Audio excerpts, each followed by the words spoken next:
I don't know if I would have had my kids if I didn't go through that. Of course. Met my husband if I wouldn't have gone through that. Then I need a few more so I can go and talk to a girl. Or I need a few more so I could... And it was just actually, looking back again, I used to go out with people that I didn't feel like I could... I realized once I wanted that change, I wanted to see the best in myself, I wanted to love myself, I wanted to face whatever I was numbing, all the traumas, all the hardest thing that I probably will ever have to do. And if I can do that, I can do anything.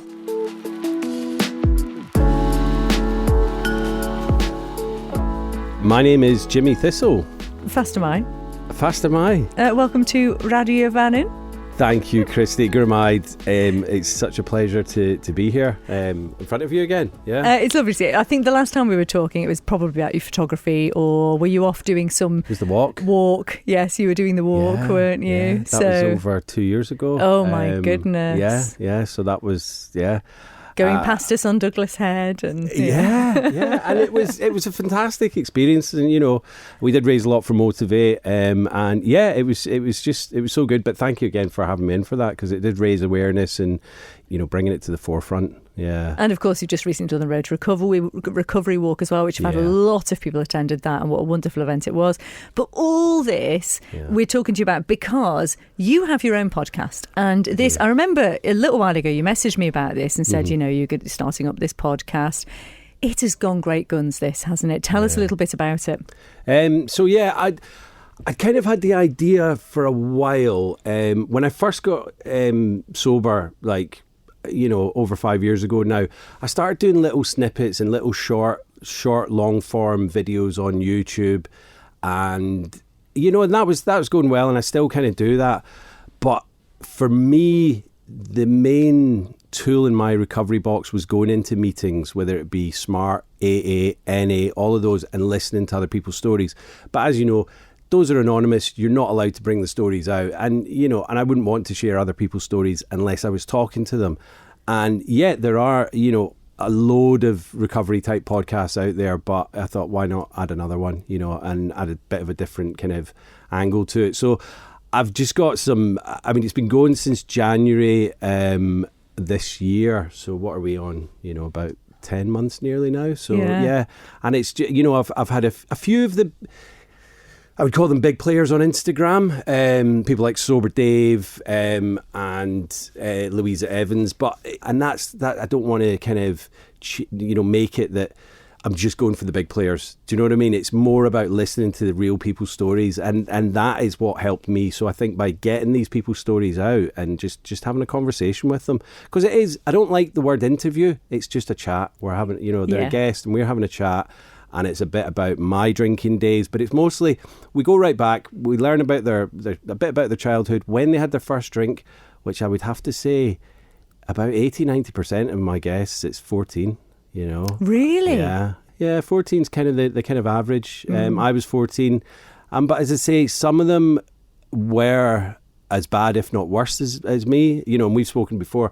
My addiction got to the point where I was waking up in the morning and the first thing I was doing was drinking vodka. Towards the end, but it wasn't always like that with me. I did drink socially, and I had good times with it. As I say, I don't have any regrets. But some of the guests and the ones that I'm really trying to get on now are what people would call maybe grey area drinkers, where they're not a huge problem. They're not drinking in the morning. They're maybe having a glass of wine or two on an evening, on a Tuesday. Maybe they've had a good day at work. Maybe it's a bad day. And they go straight to that wine, but they're starting to notice that it's causing a negative impact in their life, and that's the kind of main thing here. What I want with the podcast is to make people have a bit more of awareness. We're in what is it called, Sober October, all the rest of it. We've just had September, which I think is the International Recovery Month, and my thing is, there's a great saying that says, if you think you've got a problem with alcohol, then you've got a problem with alcohol. And I think if people are giving up for, Sober October and they're white knuckling it, or they're finding it hard to do that, it shouldn't be hard to give something up unless it's a problem, But you see it the same, with, dry January, and people are like, oh my God, I've got like 3 or 4 or a week to go till February. I can't wait to have that drink. And it's like, why? Why are you yearning after something so much? Because what does it actually bring you? Maybe an hour, 2 hours of a bit of a buzz and a bit of fun, and then the rest of the night, if you're continuing drinking all night, is kind of lost to the ether, really. It is one of those complicated things, though, isn't it? I think because a lot of people, have a hard day at work or a hard day in general. Yeah. Maybe the kids have been really playing up. Maybe you've got, sort of difficulty in a relationship or whatever. It's seen as something of a sort of sometimes a calming thing to have like a little glass of something. Sometimes it's seen as a reward if it feels like, well, I've done well today, so I'm going to have a glass of wine. But it can also be, I've had a rubbish day, so I'm going to have a glass of wine. We think of reasons, don't we? Yeah. To just go to a bottle of something. Yeah, yeah. I mean, like prime example, in my drinking days, I suppose it was a bit of an issue then, but I would go hiking. And I would take, like a hip flask with me and I'd get to the top. And that is the thing. I think they call it like topping off the mountain or whatever. You get to the top and you have a little swig. Then you go to the pub for, a bit of a meal and a few pints. And that's fine. And people, I think you can get beer at the cinema now, which is, it is ingrained in our society. Mm-hmm. But what I will say is that I had no idea just quite how dangerous it was. There's 7 types of cancers that are related to alcohol use. In 1988, the World Health Organization classed it as a Category 1 carcinogen. So with tobacco, asbestos and radiation, it's up there, but no one knows about that. No. And we're not putting any warnings on the bottles and things like that. I think Ireland and possibly Canada have started doing that. Like, I don't want people to start, sending me hate messages. Hey, he's trying to stop us drinking. I'm not trying to do that. I just want people to be aware of how, your drinking habits can be detrimental to your health.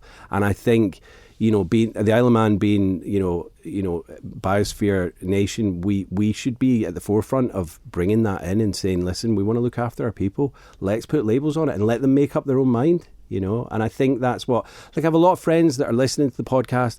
And they drink, they've not got an issue with it. But a lot of them are starting to think about their behaviours and their habits as well, and thinking, I didn't know it was a danger to me as well. Because I had no idea. No one tells you. All it says is drink responsibly. And the thing that you find when you hear the stories is how quickly and easily it can become a problem from just have a glass of wine with dinner. Yeah. And then, as you said, when you listen to people talk about it, it's, well, it was all right to start with, but then... And it's very easy to get to that point, isn't it, of it just tipping over. So easy. Like I say, everyone that I spoke to on the podcast and, meetings and that, none of us wanted to have an addiction problem. I didn't set out when I had my first drink with my friends when I was 14 thinking, by the time I'm 40, I want to be struggling with an addiction. In fact, I had a guy on the podcast, I think it was the last episode from this one, Will, he... He's an advocate of cold water swimming. He's got a plunge pool in his garden. He never had a problem with alcohol, and he would maybe drink. He'd go out with the boys, and he would drink, but he would only do it like once, maybe twice a month. So it wasn't through the week. But there was one night he was putting the kids to bed, and they were just being an absolute nightmare. And he finally got them down, and he just thought, I need a beer, and it was that word "need." And he thought, and he just kind of, played the tape forward into the future, and he thought, well, why would I want to play that gauntlet? That it could develop into a problem where it's because he's seen people, I don't know if it was in his family or friends and that, and he thought, I don't want to play that dangerous game. So he just knocked it in the head. So he's someone that wasn't even a grey area drinker, but thought, I don't need this in my life. And you know what? His life is just so much better since he's cut it out. But you know what? Most people listening will have that thought fairly regularly of, this has been hard, so I need a drink of something. That I think is quite a common thought.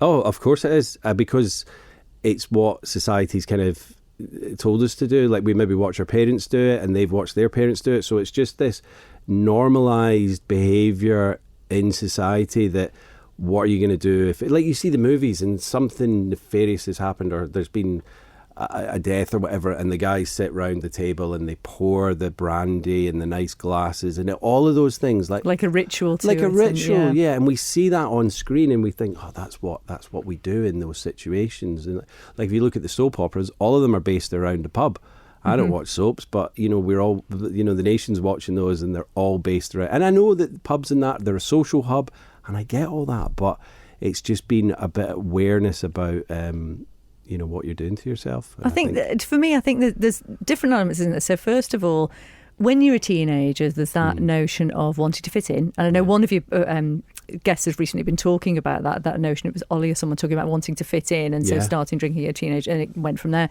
There's also that element of when you're a child, you're not allowed alcohol when you're a child. Obviously, you're not allowed alcohol when you're a kid. And so when you become an adult, it's, I'm allowed that now. And it sort of feels like a rite of passage of, I'm 18, I can go and get myself a drink. And there's that element of sort of excitement about it as well. So there's so much linked in with having a drink that feels positive somehow, or feels exciting, or feels, but so I mean, trying to break that down and trying to change someone's perspective has got to be pretty tricky. Oh, absolutely. And but also the thing, I mean, I know what you're saying, and it is a bit dangerous because we do it a little bit underage in our country, a bit rebellious. It's like, well, my parents are doing it, so it can't be that bad, so I'll just and your friends are doing it, so you feel the pressure, but then it gives you that confidence, doesn't it? That initial confidence when you're just like, you tell me a teenager that hasn't got anxiety about, social situations and all that. There's like a couple, and they're like, oh my God, to be like that. But,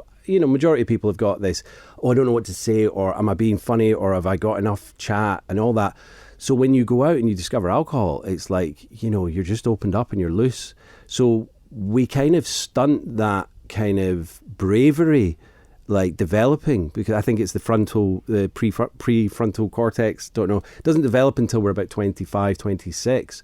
So if we're using alcohol as a crutch, by the time we're 17, 18, 19, we're not letting ourselves develop into kind of social situations without anxiety. I was 40 before I started socializing without alcohol, and it's scary. Don't get me wrong, it's scary. I still go, oh my God, there's lots of people and all that. But because we tend to just use alcohol, then it makes it easier. And we turn to it so easily, don't we? For so many different things. That's the issue. And I mean, let's come to the podcast itself and talk about some of the people you've interviewed, because they are from such a huge variety of backgrounds, aren't they? Yeah. I mean, like, we're getting a lot of Canadians on, all different ages as well. It's the thing with alcoholism or addiction, it doesn't discriminate. It could be your banker, your baker, your baller. It really doesn't discriminate, and I think that's why having so many different kind of varieties of guests on the podcast, it's just showing to people that like, you don't have to be someone sat on a park bench with a bottle and a brown paper bag. It's really, that's the kind of stigma that's surrounded the word, alcoholic, and it's really not at all. There's so many people that, like Kate Turner, who was, I think, my third guest, single mum, lives in the Peaks, Sober in the Peaks is her Instagram handle. Go check her out. She's, she wasn't like a full-blown alcoholic or anything like that, but she was having this massive negative impact on her life, and she just thought, I need to give it up. She went through a lot of different kind of like giving up, maybe a week, couple of weeks, maybe a month, and then going back to it. And I think a lot of that was a lot of peer pressure as well, and it's this societal norm that we do it, and it's like, well, what else are you going to do? But now she's out walking in the hills. She does, seawater swimming, cold water swimming. And but then you've got other people like Sober Dave, who, he's massive on Instagram, and I think he's about 61 now. He gave up 6 years ago, I think it is now. So, he was quite a late one to it, and he doesn't remember his 40s, because that's how bad it got. He would just come home from work. He actually worked on that program, 60-Minute Makeover. Mm-hmm. So he was doing all that, living in that kind of, media world where they were going to hotels and things like that. But as soon as he got back from that, got in his house, bottle of vodka, switched the lights off, put the music on, and just disappear into his own little. He used to say goodbye reality, because that was how bad it was for him. Oh my goodness. And you mentioned, sort of pressure from those around you, because the difficulty is, and I've got to say, anyone who's been through this journey has my absolute respect, because it is a difficult journey, because when you make that decision, which in itself is so hard to come to because of the awareness you have to know you've got the problem in the first place. But then, of course, everyone around you is still carrying on with their usual lives, which is probably going to the pub, going out for dinner and ordering bottles of wine. And so you then have all of these temptations around you constantly, which, I mean, it's difficult, isn't it? It is difficult. And for me, I was quite lucky because I'd not long moved back to the Isle of Man. So I didn't really know that many people. My whole kind of circle of friends were from like motivating the meetings and things like that. But I understand from, normal people that it's like normal people. But, people that are just think, right, I'm going to knock this in the head, but what do I do? To be honest, you go out and you tell your friends, you be open and honest with it. And if they have a problem with that, it probably says more about their habits than yours. And also just keep trying to go, like if you enjoy yourself when you go out and you're not having a drink, then great, but if you don't enjoy yourself and you think, well, this isn't really for me, then you don't have to keep doing that. It's like there is so many other things to do. Like a lot of people said to me, what are you going to do now you've stopped drinking? Like, well, everything else, going to the pub and clubs and things like that isn't the be all and end all. There is other things in life to do than sitting in a bar. And to be fair, especially on the Isle of Man, there's loads to do over here. In the creative world, the cultural world over here. You're learning Manx, Learning Manx. Going out for hikes, seawater swimming, cold water swimming. But it's just that thing like I've been to pubs. Restaurants are a different story, because I would never go out there and just drink. Might have had a glass of wine with my meal, but like when I go to pubs now, I'm like, this isn't really where I want to be, because there's not really, people are probably going to hate this, but I don't think there's a human connection in pubs, because people are normally like 3-4 drinks in, they're not really listening to the other person that they're speaking to. They're waiting for a chance where they can then tell them that story that they've told maybe 3 or 4 times, and it's like being in there, it's loud, it's noisy, but I'm just like, this is not where I want to be anymore, and I think a lot of people that get sober then realise that, and they're like, I'm going to do other things, plus your weekend's not written off, That's true. I mean, it does feel like there's slightly more acceptance now for being out and not having alcoholic drinks when you're out. It seems, and I certainly there seems to be more young people maybe who aren't getting into the whole drinking thing, or am I wrong? Well, I mean, I don't know the exact facts and figures, but I think there is a lot less. I think the reason is phones. When we were younger, there was no, well, not just that, there's no video evidence of you being an absolute idiot, and now there is. So people are very conscious of their self-image. So if they go out and get completely out of control, because that's what alcohol does, let's be honest, it makes you do things that you wouldn't normally do.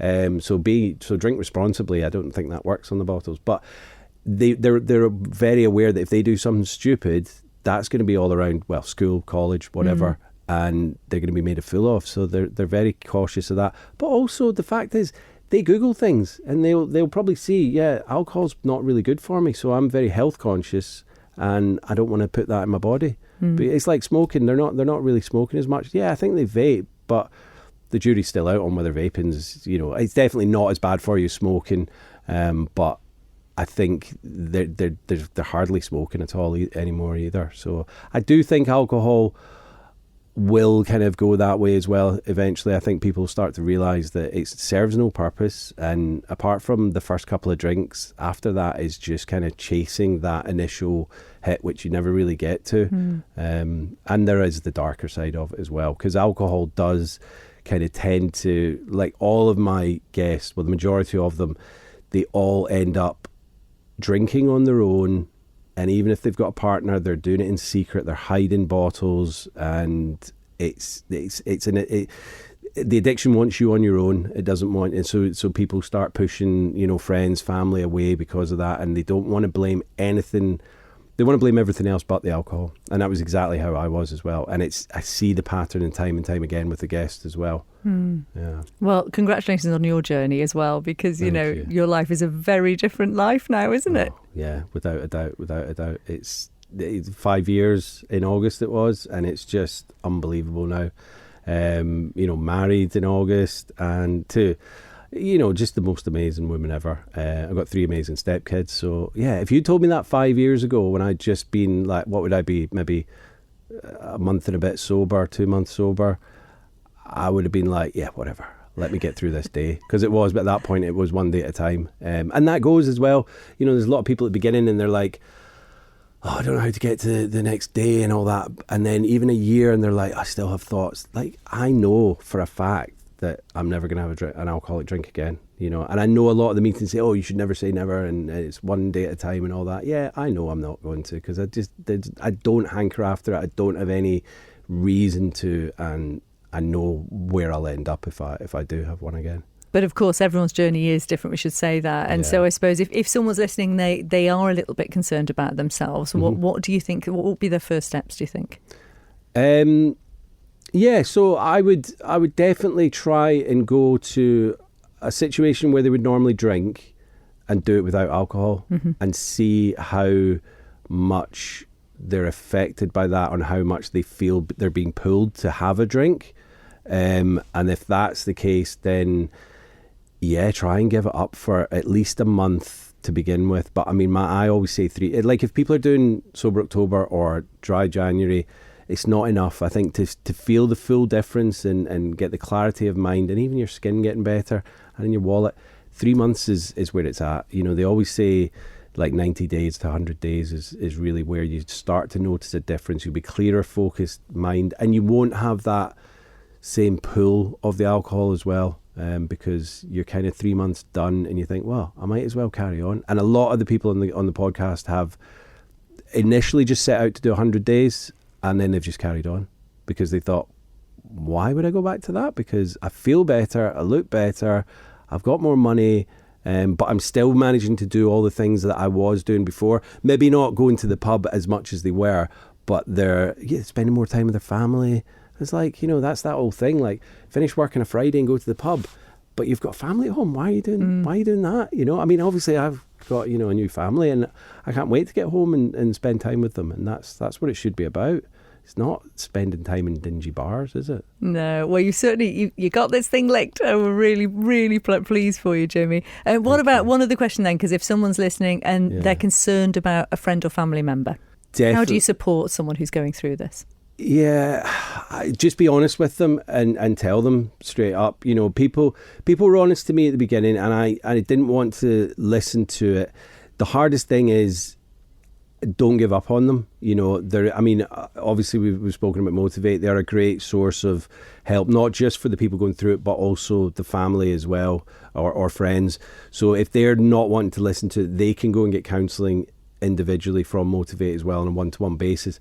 The thing is, with the person that's going through addiction, they have to be ready to do it themselves. And as much as you can say to them, they've got to do it for themselves. I got sober for other reasons back in the day, and it didn't stick, and I went back out and relapsed. So I had to do it for myself. And when I finally did it, it was just for me. It's the last selfish thing that someone in addiction will do. But I think just be there for them, support them, and tell them that they're not alone. Because like a lot of young people younger people or whatever, people aren't going into meetings as much anymore, I don't think, like the old AA or NA or even SMART. People are going into that, but I think a lot of people are getting help online and support online.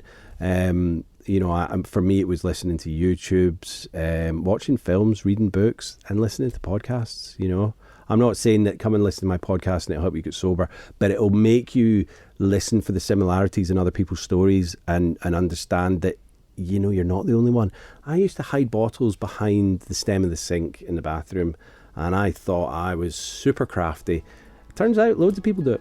It's not. It's just a kind of alcoholic trait. We hide it there, and it's a good place to hide it because no one's really going to look there. You can find the strength to face those things. It gets a lot easier when every day you're sober. And it's tough at first. It's rough. But if you have a support system, and I think having a support group, having people to talk to, having people you're comfortable with to open up and vent to is great to have. Just don't do it alone, you know? You don't want to be alone in this.